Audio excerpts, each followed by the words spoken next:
একজন হিংস্র গুন্ডা প্রকৃতির মানুষকে যত ভয় করি, অতটুকু ভয় যদি আমার আল্লাহকে করতাম, প্রত্যেকটা মানুষ জান্নাতে যেত। কিন্তু আমি আমার আল্লাহকে ভালোবাসি, ভয় করি না। কি করি না? ভয় করি না। আমি আমার আল্লাহকে ভয় করিনি। কেন? আল্লাহকে তো দেখা যায় না, আল্লাহর শাস্তি তো সাথে সাথে পাওয়া যায় না, তাই আমি আল্লাহকে ভয় করি না। তাই আল্লাহ তাআলা বলতেছেন, হাক্কাতু কতিহি, তোমরা যতভাবে আল্লাহকে ভয় করো। কাকে? আল্লাহকে। তারপর বলতেছেন, ওয়ালা তামুতুন না, তুমি যেন মরো না। কি করো না? মরো না।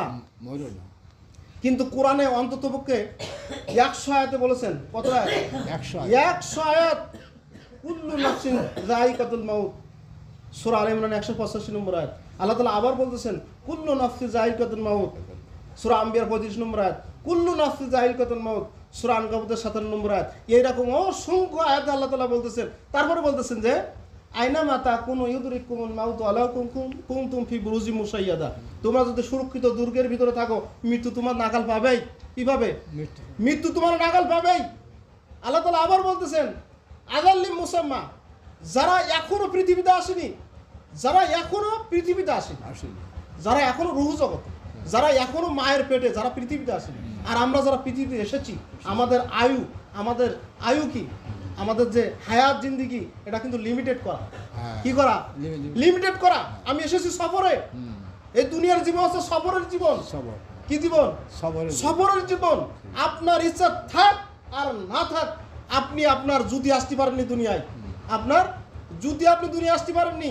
আপনি এসেছেন আল্লাহর ইচ্ছায়। কার ইচ্ছায়?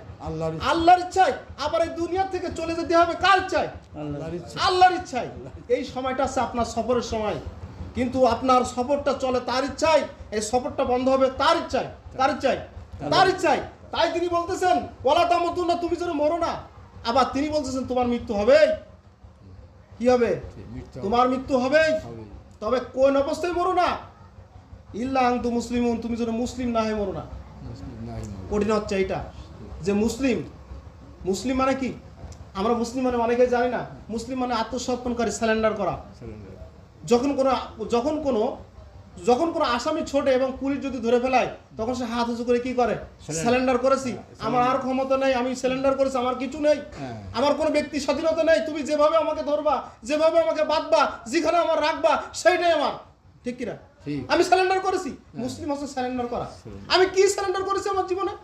আমার জীবনে কি আমি কিছু সারেন্ডার করতে পেরেছি? যদি সারেন্ডার করতাম, তাহলে আমাদের গান বাজনা পর্যন্ত আমাদের মত হওয়ার কথা না। মুসলিমরা তো গান বাজনা পছন্দ করবে না। মুসলিমরা গান বাজনা পছন্দ করবে কেন? আল্লাহ রাসূল বলছেন, মান তাসাব্বা বিকওমিন ফাহুয়া মিনহু, যারা বিজাতিদেরকে, কারা? বেজাতিদেরকে, কৃষ্টি কালচারকে অনুসরণ করে, তারা কিন্তু আমার দলভুক্ত নয়। তা আপনি কিভাবে মুসলমান থাকতেছেন?